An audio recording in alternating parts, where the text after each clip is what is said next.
retomando os trabalhos. Essa é a mesa 3, intitulada O Estreito e as Quatro Partes do Mundo. A primeira comunicação será da professora Andréa Doré, do Departamento de História da Universidade Federal do Paraná, e a comunicação da professora Andréa se chama A Viagem de Fernão de Magalhães sob o olhar dos portugueses na Índia. Professora, vem falar.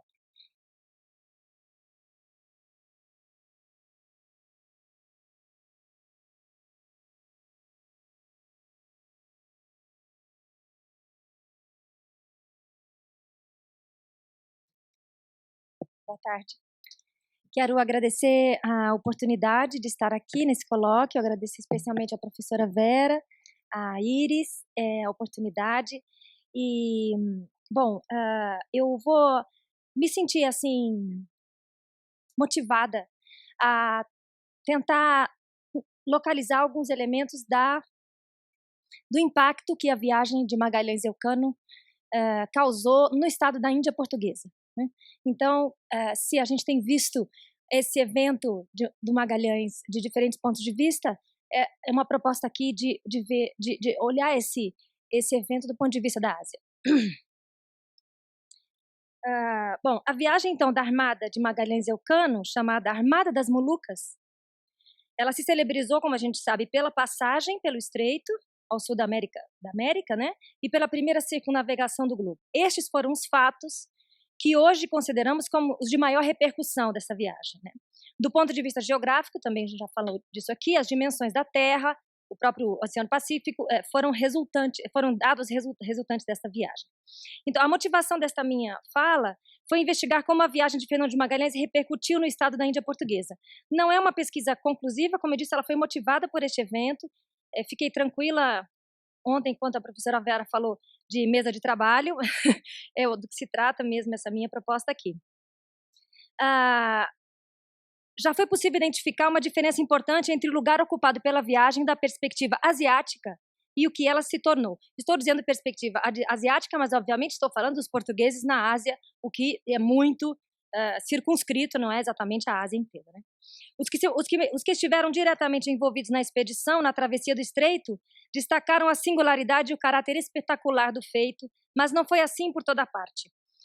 Ele integra este feito, integra a crônica dos feitos das navegações. Não se encontra tão explícito o que significou como conhecimento do mundo, nas fontes que eu estudei, ou como uma consciência do mundo, como pode ser deduzido da percepção de outros grupos, sobretudo espanhóis. É preciso investigar, o que eu ainda não tive tempo de fazer, a variação dessa repercussão no estado da Índia portuguesa ao longo do tempo. Certo? Bom, em um artigo que eu encontrei recentemente, da professora Luiz Benata Shaw, ela se colocou uma questão semelhante, porém em sentido inverso. Que lugar ocupa a Ásia nas crônicas de Gonçalo Fernandes de Oviedo e de Francisco Lopes de Gomara? E o que essas crônicas dizem sobre a forma como a monarquia espanhola pensou o lugar da Ásia em torno de 1550? A viagem de Magalhães e suas consequências interessaram a esses dois autores e suas obras, muito reeditadas e traduzidas, obras que foram, na visão da autora, vetores de difusão dos episódios magalânicos ou magellânicos.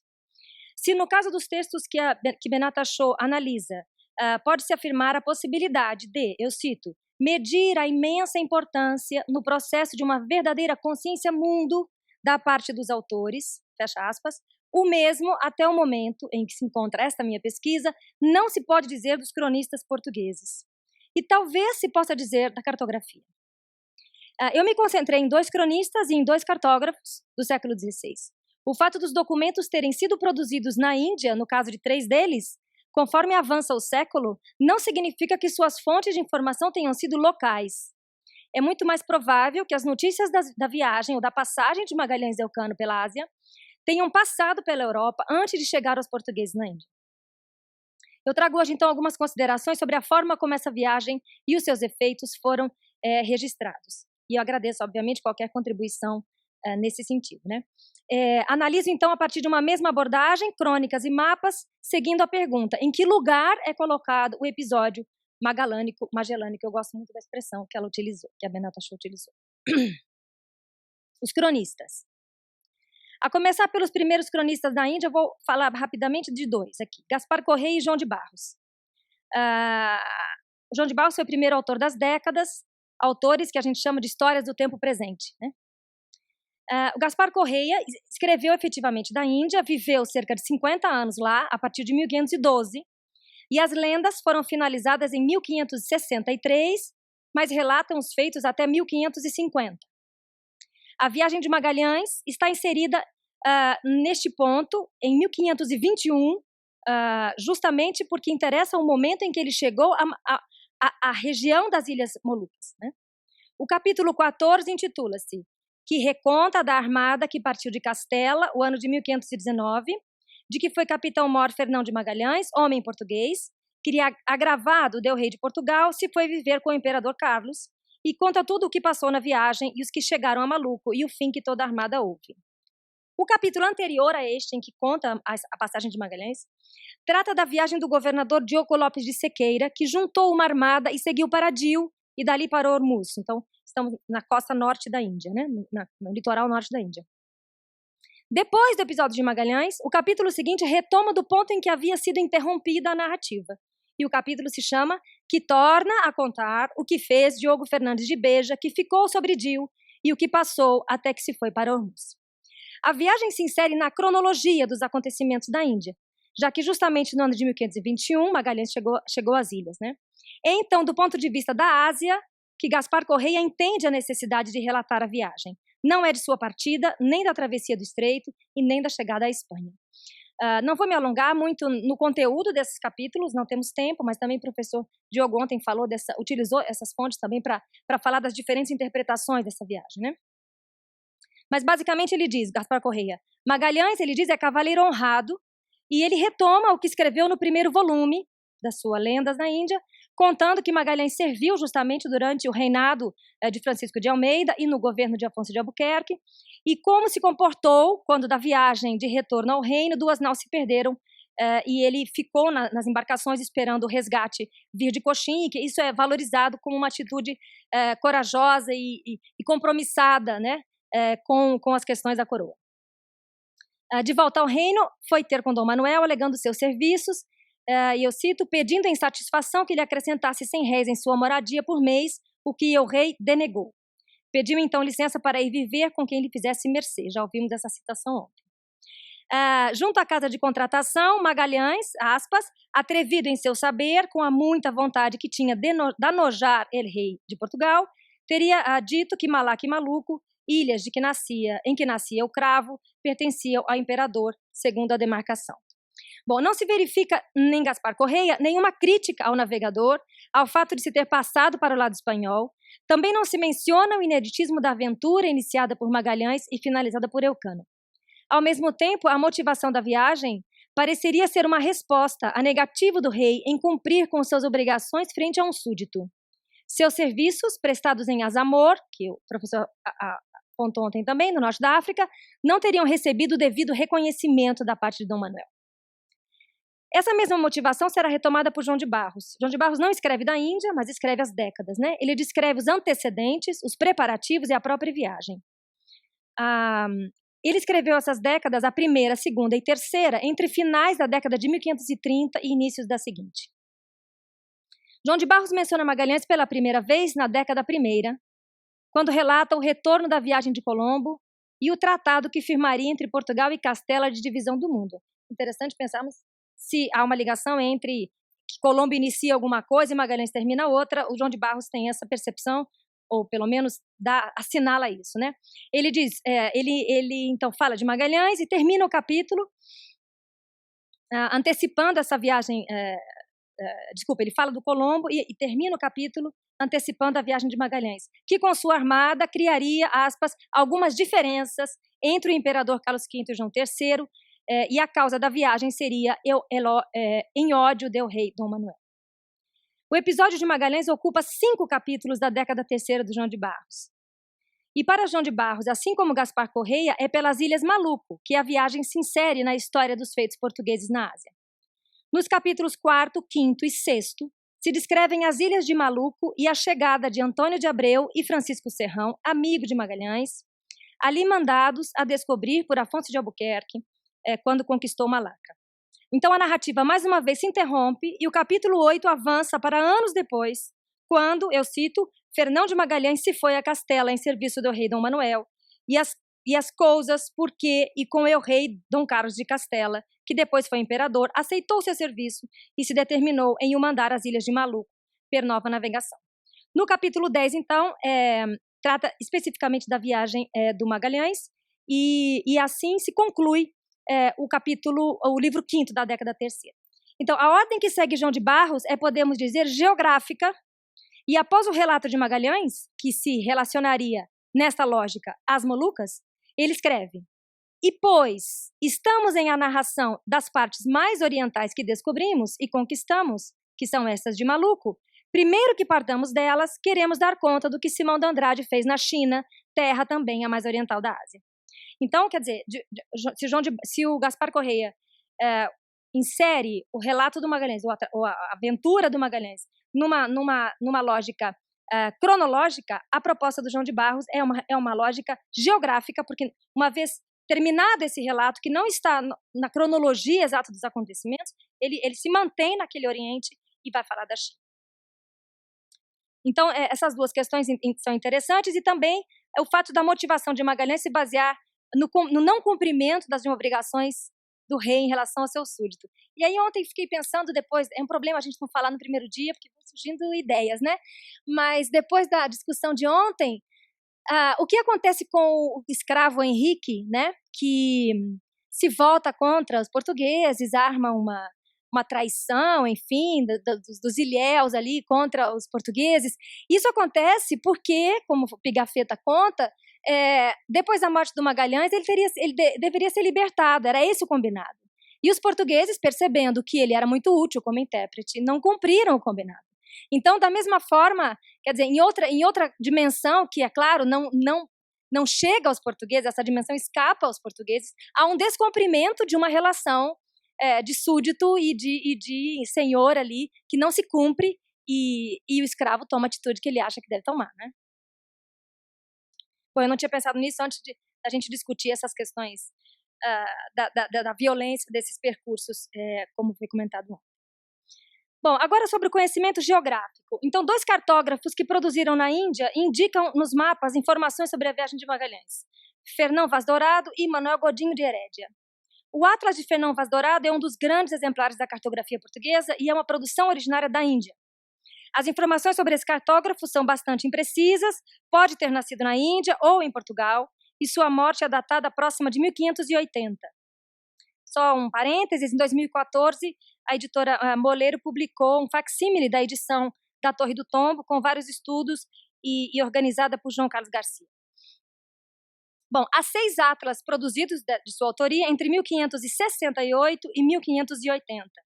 Em alguns deles, onde sobreviveu o frontispício, são assinados e ele se declara fronteiro das partes da Índia.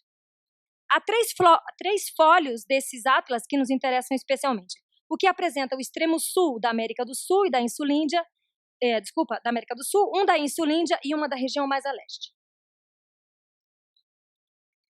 Nos 6 mapas, os mapas que representam o extremo sul da América contêm diferenças nos topônimos e nas legendas. Em alguns casos, há frases ao redor dos mapas que não se repetem, ele não faz a mesma frase, mas parecem compor uma narrativa onde vão se acrescentando informações. Tentei observá-los a partir da pergunta sobre o lugar em que se coloca o episódio de Magalhães. Então, no Atlas ali de 1568, está escrito Fernão de Magalhães de Sevilha, com 5 velas indo para Maluco, e foi entrar por este estreito que está em 54 graus. Depois do de 1570, que está na Huntington Library e está ali aparecendo, este lanço de terra é o Boqueirão de Fernão de Magalhães, a qual terra senhoreia Castelo. 1571, nesta lâmina está lançado o estreito, na de 73, nesta lâmina o Boqueirão de Fernão de Magalhães, no de 76, o Boqueirão simplesmente, e o de 1580, aparece Hidrografia Universal, esse é o primeiro mapa, e completa de todo o orbe, descrição segundo a mais exata tradução dos portugueses, Fernando Vaz. Bom, então em 3 desses 6 atlas, 4 estão online, o que é uma maravilha. Em 3 desses atlas, o Estreito de Magalhães é representado no primeiro mapa. As informações vão se somando, como eu falei, a localização, 5 velas, destino era Maluco, pertenciam a Castela, etc. No de 580, o último, não há referência ao estreito ou à viagem, mas a legenda parece querer indicar que o estreito centraliza o mundo, dá a dimensão completa de todo o orbe, como se lê na legenda. Podemos, talvez, aqui identificar uma manifestação do que Benatachô encontrou nos relatos de Oviedo e de Gômara, que seria essa visão, essa consciência mundo, enfim, presente aí nessa escolha, né? Enfim. Talvez seja uma super interpretação, a gente tem que tomar muito cuidado com isso, mas, de alguma maneira, ele optou por essa imagem e não caracterizou como um fato em si, mas como uma abertura para a compreensão do Atlas. Há uma outra questão presente nesses mapas, mais, vamos dizer assim, interna do mapa, né? Na leitura desses mapas e de outros mapas, tenho me interessado também por analisar o que a gente pode chamar de traduções geográficas, né? Esse interesse se insere entre as abordagens da rede Geopan, que a gente participa, eu, Maurício, Júnior, Geopolíticas da América nos séculos XVI a XVIII, e nessas traduções geográficas, a pergunta que eu me coloco é de que forma uma concepção ou experiência de espaço é utilizada para descrever ou traduzir um conhecimento sobre um espaço que não se conhece. No caso específico, de que forma a experiência asiática de Vaz Dourado, que eu estou olhando da Índia, da Ásia, né, está presente na figuração que faz no mapa de uma informação recebida. Chama atenção o fato de Vaz Dourado usar a palavra boqueirão para indicar o Estreito de Magalhães. Eu fui atrás do boqueirão. Eu sugiro que é como resultado justamente do processo de tradução, não vou me alongar aqui, que podemos entender essa descrição do estreito ou boqueirão de Magalhães. No dicionário do Blutot, de 1728, ele define boqueirão assim: cova grande e profunda.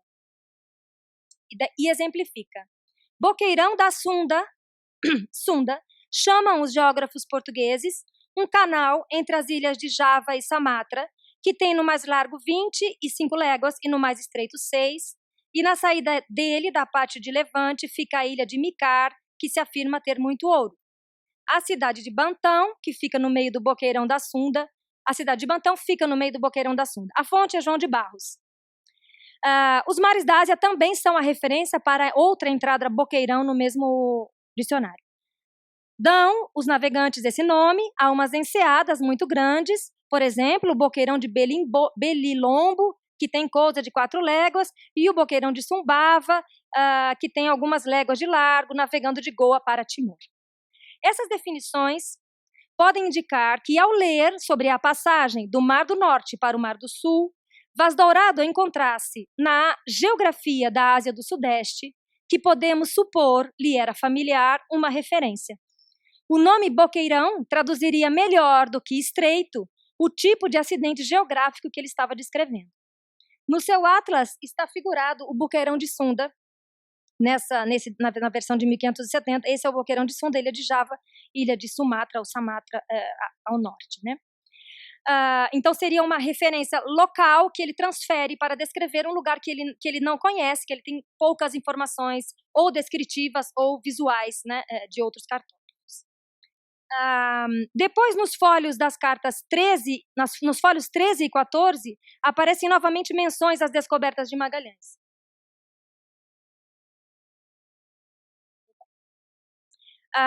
São 2 folhos, não é?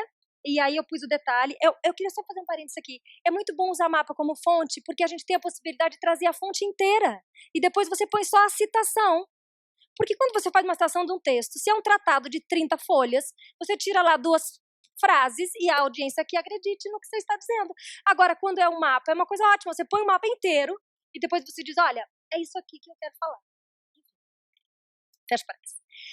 Então, no folho 13, esta costa descobriu Fernão de Magalhães por mandado do imperador Dom Carlos, o ano 520, e a folha 14 é uma continuação, não é uma repetição, porque são outros topônimos, né? Seria, então, praticamente a mesma legenda. O João Carlos Garcia, nesse estudo sobre o Atlas, ele assinalou que, bom, se trata da costa da Nova Guiné, da costa norte da Nova Guiné, e que Magalhães, na verdade, não visitou. Ela foi descoberta ou foi explorada por Dom Jorge de Menezes e depois por Álvaro de Saavedra, um espanhol, em 1527. Então, digamos que o Vaz Dourado mistura um pouco as descobertas aqui e coloca o Magalhães como protagonista dessa questão aqui. Bom, vou finalizar com as cópias do Manuel Godinho de Herédia. Herédia era mestiço, filho de um soldado português com uma jovem de Macassar, da região de Malaca. Nunca deixou a Índia, isso temos certeza, mas circulou entre Malaca e Goa. Né? Há evidências de que ele copiou seus planisférios, não fez só esses trabalhos, evidente, mas esses 2 planisférios, ele copiou dos trabalhos de Petrus Plâncios e de Ortelius. Ambos, Plâncios e Ortelius, nomeiam o Estreito de Magalhães, mas apenas Herédia, em suas cópias, insere legendas que remetem à viagem. Então, a gente tem um recorte aqui do Ortelius, embaixo ele escreve, né, Estreito, Fernão de Magalhães foi quem descobriu no ano de 1521. E aqui, o do Petrus Plâncios, de 1594, ele também coloca o nome do Estreito de Magalhães, Fretum Magellanicum, mas não põe nenhuma data e nem cita o próprio Fernão de Magalhães, e o Herédia coloca a legenda ali. A gente poderia comentar também um pouco sobre essa estratégia portuguesa de inserir as legendas. As legendas podem ser entendidas como ainda uma necessidade de legitimar a informação que está no mapa pelo percurso que deu origem a ele. Né? Então, houve uma viagem que resultou na descoberta desse lugar. E a cartografia holandesa é muito mais econômica nesses percursos. Ela já produz um mapa em que o que gerou a informação não está mais presente, não tem mais necessidade de estar presente. Isso a gente encontra em vários aspectos, em vários mapas, né? Bom, era basicamente isso que eu queria apresentar. Queria já dizer claramente que tem várias questões que isso me suscitou várias questões que eu ainda não tenho resposta. Primeiro, essa percepção da viagem ao longo do tempo, eu acho que é muito importante. A gente está falando de 1570, a viagem foi em 1520, 19, 21. E eu acho que a documentação administrativa também pode dar outras respostas desse impacto, ou dessa, pelo menos, do boato em torno da passagem do Magalhães por lugares onde ele não deveria passar. Então é isso. Obrigada.